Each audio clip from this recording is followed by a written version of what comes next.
আসসালামু আলাইকুম রহমতুল্লাহি ওয়া বারাকাতুহু।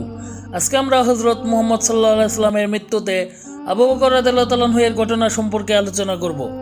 মুহাম্মদ সাল্লাল্লাহু আলাইহি সাল্লামের শেষ দিনগুলি সম্পর্কে বেশ কয়েকটি ঐতিহ্য রয়েছে, যা তার এবং আবু বকর রাদিয়াল্লাহু তাআলা আনহুর মধ্যে বিদ্যমান মহান বন্ধুত্ব এবং বিশ্বাসের ধারণাকে শক্তিশালী করতে ব্যবহৃত হয়েছে।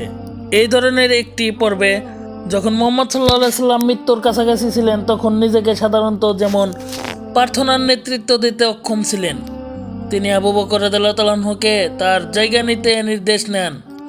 আয়েশা রাদিয়াল্লাহু তাআলা আনহার উদ্বেগ উপেক্ষা করে যে তার বাবা এই ভূমিকার জন্য মানসিকভাবে খুব সূক্ষ্ম ছিলেন, আবু বকর রাদিয়াল্লাহু তাআলা আনহু পরবর্তীকালে এই পদ গ্রহণ করেন এবং একদিন সকালে ফজরের নামাজের সময় মুহাম্মদ সাল্লাল্লাহু আলাইহি সাল্লাম যখন নামাজের জন্য মসজিদে প্রবেশ করেন, তখন আবু বকর রাদিয়াল্লাহু তাআলা আনহু তাকে তার স্বাভাবিক স্থান গ্রহণ এবং নেতৃত্ব দেওয়ার জন্য পিছিয়ে যাওয়ার চেষ্টা করেন।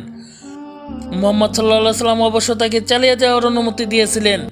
একটি সম্পর্কিত ঘটনায় প্রায় এই সময়ে মুহাম্মদ সাল্লাল্লাহু আলাইহি সাল্লাম পালপিট আরোহণ করেন এবং মণ্ডলীকে সম্বোধন করে বলেন, মহান আল্লাহ তার এক ব্যক্তিকে এই জগৎ এবং যা আল্লাহর কাছে রয়েছে তার মধ্যে পছন্দ দিয়েছেন এবং তিনি পরবর্তীতে বেছে নিয়েছেন। আবু বকর রাদিয়াল্লাহু তাআলা আনহু এটা বুঝতে পেরেছিলেন যে মুহাম্মদ সাল্লাল্লাহু আলাইহি সাল্লামের বেঁচে থাকার বেশি দিন ছিল না। তিনি উত্তর দিয়েছিলেন, না, আমরা এবং আমাদের সন্তানরা আপনার মুক্তিপণ হব। মুহাম্মদ সাল্লাল্লাহু আলাইহি সাল্লাম তার বন্ধুকে সান্ত্বনা দেন এবং আদেশ দেন যে আবু বকর রাদিয়াল্লাহু তাআলা আনহুর বাড়ি থেকে যে দরজাগুলো নিয়ে গেছে তা থেকে মসজিদের দিকে যাওয়ার সমস্ত রাস্তা বন্ধ করে দেওয়া হোক, কারণ আমি জানি তার চেয়ে ভালো বন্ধু আর কেউ নেই। মুহাম্মদ সাল্লাল্লাহু আলাইহি সাল্লামের মৃত্যুর পর মুসলিম সম্প্রদায় তার নেতাকে হারানোর জন্য অপ্রস্তুত ছিল এবং অনেকে গভীর ধাক্কা খেয়েছিল।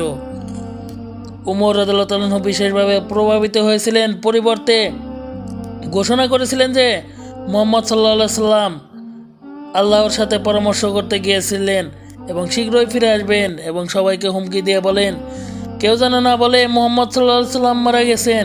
আবু বকর মদিনায় ফিরে আসার পর উমর রাদিয়াল্লাহু তাআলা আনহুকে মুহাম্মদ সাল্লাল্লাহু আলাইহি সাল্লামের লাশ দেখে শান্ত করেন এবং তাকে তার মৃত্যুর কথা বোঝান।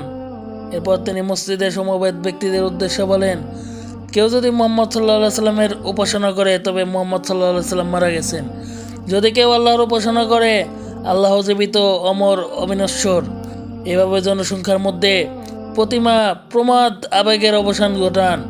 এরপর তিনি কোরআনের একটি আয়াত দিয়ে শেষ করেন, মুহাম্মদ সাল্লাল্লাহু আলাইহি সাল্লাম একজন প্রেরিত রাসূল ছাড়া আর কিছুই নন এবং তার পূর্বে অনেক প্রেরিত রাসূলই মারা গেছেন।